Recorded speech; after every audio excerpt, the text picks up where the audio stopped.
Hello, my name is Tom and today I will be speaking about sarcopenia, the loss of skeletal muscle mass as you start aging. This begins from the age of 30 and is known to accelerate at around the age of 75.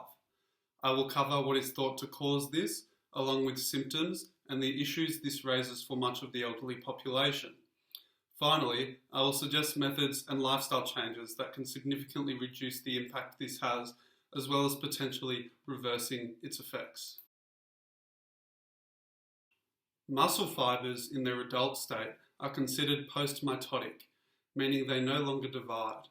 This reveals that the only way to repair and grow muscle in adulthood is with the presence of muscle stem cells.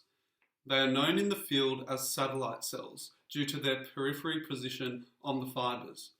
It was found that the number of these cells went from 8% of total muscle nuclei in younger adults to only 0.8% in those older than 70 years of age. This aids in explaining why the elderly struggle to recover from musculoskeletal injuries. Another potential mechanism that may result in sarcopenia is the downregulation of mitochondrial metabolism pathways. Mitochondria are considered the powerhouses of muscle cells, and thus, although only correlative, the decline in gene expression in mitochondria along with the onset of sarcopenia provides some pretty strong evidence that poorly functioning mitochondria might be causing sarcopenia. What if our elderly population just ate more protein? Unfortunately, their metabolism is not able to transform the protein they eat into muscle quickly enough, so their tissues continue to break down at a faster rate than their body can absorb the macronutrient. Similarly, autophagy, the process by which garbage, such as damaged proteins, is removed from the cells, can fail and slow, resulting in the shrinking and weakening of the fibers due to the buildup of cytotoxic contents. The main symptoms of sarcopenia are weakness and loss of stamina. This has an immense impact upon the quality of life of many elderly people. It can significantly impact their movement, making normal everyday activities extremely difficult. This includes walking, getting up from a chair, and handling stairs. Often this results in a constant cycle of muscle loss as they remain inactive, causing a further loss of muscle tissue, making them weaker and life harder. Similarly, the lack of muscle and strength increases the likelihood of falling over, and in their already fragile state, often results in broken bones such as the femur and pelvis, which have a difficult and slow recovery. There are potential treatments in the way of hormone supplements, such as testosterone and growth hormone.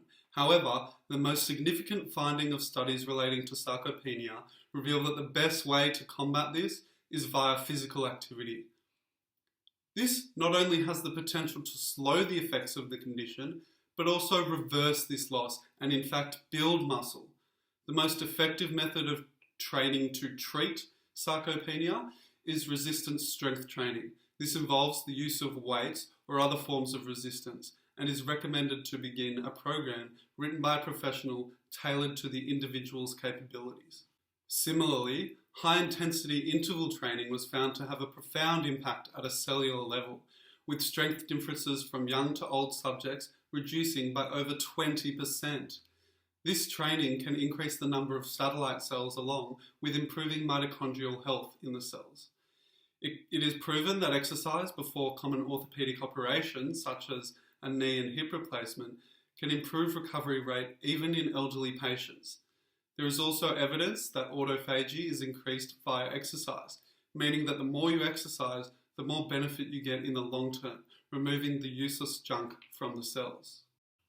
Whilst there is potential for therapeutic intervention in the future with further study, it is clear that exercise is the best way to combat this. By living an active lifestyle for your entire life, you will significantly reduce the chances of losing significant amounts of muscle mass and entering the vicious cycle that a sedentary lifestyle causes. It is also never too late. An elderly person can begin reversing these age effects by slowly increasing their activity levels. And so, in the words of the great king of the gym, Arnold Schwarzenegger, what we face may look insurmountable, But what I learned is that we are always stronger than we know. It's not too hard. Results don't come with excuses. Starting is the hardest part. However, I hope this speech provides you with the motivation to make a change and live a healthier, more active lifestyle.